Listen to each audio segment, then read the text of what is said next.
Good evening friends, कैसे हैं आप सभी। आशा करती हूँ आप सभी स्वस्थ होंगे, मस्त होंगे और बिंदास बन करके आप लोग अपनी पढ़ाई के प्रति लगे होंगे। आप लोग अपने गोल को पाने के लिए एक जुनून के साथ लगे होंगे ताकि जल्द से जल्द आप अपने गोल को पा सकें और आपके उस गोल को पाने में, आपके लक्ष्य को पाने में आपकी दोस्त आपके लिए मददगार साबित होगी, आपकी मदद करने के लिए आई है। तो दोस्तों, मैं हूँ आपकी दोस्त अंजलि आनंद और आप सभी का स्वागत है हमारे चैनल क्रेजी स्टार्स अंजलि आनंद में। आज मैं जो वीडियो लेकर के आई हूँ उसका टॉपिक है पॉलिटिकल साइंस।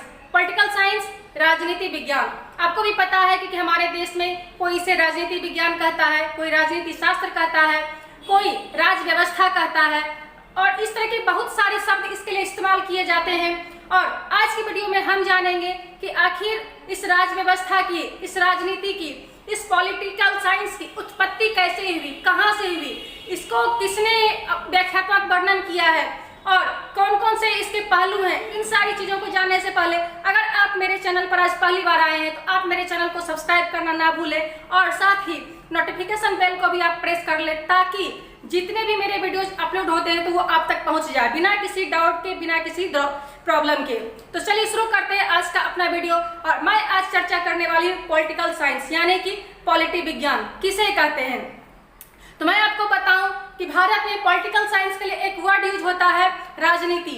मैं आपको ही बताती हूँ कि राजनीति दो शब्दों का समूह है, राज और नीति। राज का मतलब होता है शासन और नीति का अर्थ होता है उचित समय पर, उचित स्थान पर उचित कार्य करने की क्षमता, यानी कि उचित समय पर, उचित स्थान पर उचित निर्णय लेकर कार्य करने की क्षमता, शासन करने की क्षमता ही राजनीति कहलाती है। अर्थात वह नीति विशेष जिसके द्वारा शासन करना या विशेष उद्देश्य को प्राप्त करना, यह ही राजनीति कहलाती है।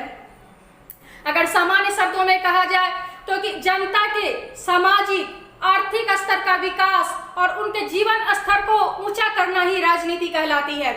और अब बात कर ली जाए कि राजनीति शास्त्र का उद्भव किसने किया है, किसे इसे सबसे पहले व्याख्यात्मक वर्णन दिया है, तो मैं आपको बताऊं कि राजनीति शास्त्र का जनक अरस्तु को कहा जाता है। जी हाँ दोस्तों, मैं उसी अरस्तु की बात कर रही हूँ जो कि एक महान यूनानी विचारक है।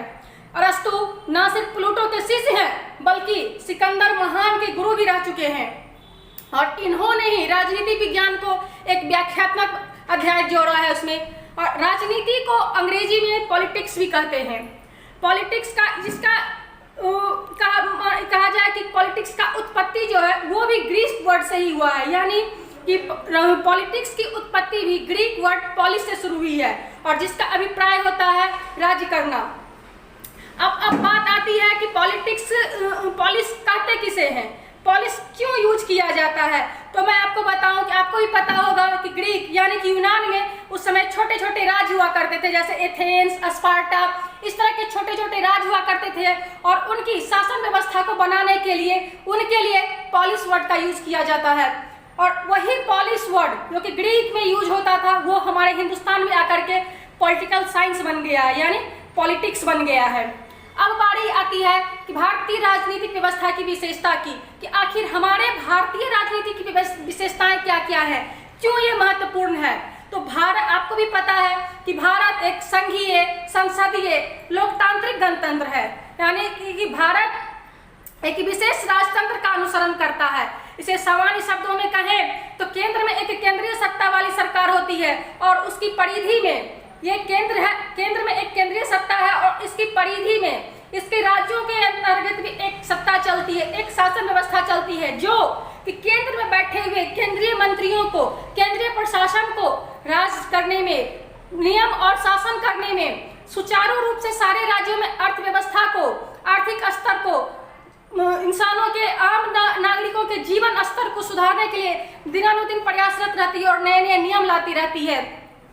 अगर सामान्य शब्दों में कहा जाए कि भारतीय संविधान के अनुसार भारत एक प्रधान समाजवादी, धर्मनिरपेक्ष और लोकतांत्रिक राज्य है जहां पर सरकार जनता के द्वारा चुनी जाती है। ये आप लोग भी जानते हैं कि भारत के संविधान में ये लिखा गया है कि भारत में वैसी शासन सत्ता है, वैसी शासन प्रणाली है जो जनता के द्वारा चुना गया और जनता के लिए शासन है। यानी कि हमारे देश में प्रजातंत्र है और हमारा यही प्रजातंत्र का अध्ययन करना, हमारे इसी प्रजातंत्र को जानने समझने का विषय हमारा पॉलिटिकल साइंस है, हमारी राज्य व्यवस्था है, हमारे राजनीति शास्त्र है, हमारी राजनीति है। अब अगर बात कर ली जाए कि इसके मूल सिद्धांत की, तो इसका मूल सिद्धांत है कि राजनीति विज्ञान मूलतः जो है संगठित मानव समाज और इसमें मनुष्यों की भूमिका के अध्ययन से संबंधित है। यानी कि हमारा संविधान, हमारे राजनीति शास्त्र हमें यह सिखाती है कि किसी भी समाज को आगे बढ़ने के लिए सबसे पहले इसकी जनता को, इसके नागरिकों को सामूहिक रूप से आगे बढ़ना होगा। किसी एक व्यक्ति विशेष से आगे बढ़ने से हमारा समाज आगे कभी नहीं बढ़ सकता। तो जब भी हमें हमारे समाज को, हमारे राज्य को, हमारे देश को, हमारे संघ को आगे बढ़ाना होगा, तो उसके लिए सबसे पहले अपनी जातिवाद छोड़ के, अपनी सांप्रदायिकता छोड़ के, सब कुछ को छोड़ के समवेत रूप से कार्य करना होगा। तभी हम सही मायने में अपने राजनीति शास्त्र को, अपने पॉलिटिकल साइंस को सिद्ध कर सकते हैं। संगठित मानव समाज की स्थापना के लिए एक निर्माणकारी व्यवस्था का होना आवश्यक होता है और इसके अंतर्गत, इस विषय के अंतर्गत हमें ये सारी जानकारी मिलती है। हमें पॉलिटिकल साइंस के अंदर ये जानकारी मिलती है कि हमें किस तरह से शासन व्यवस्था को सुचारू बनाए रखना है, हमें हमारे समाज में किस तरह से मिल के रहना है, किस तरह से काम करना है, ताकि स्टेप बाय स्टेप जो है हमारे समाज का विकास हो सके। एक राजनीति शास्त्र ही, राजनीति विज्ञान ही हमारे जीवन को, हमारे देश के आम नागरिकों को सभ्य और सुसंस्कृत बनाने का भी कार्य करता है। अब यहाँ पे ये भी बताना बिल्कुल जरूरी है कि हमारे पॉलिटिकल साइंस में, हमारे संविधान के अनुसार हमारा भारत एक देश नहीं है।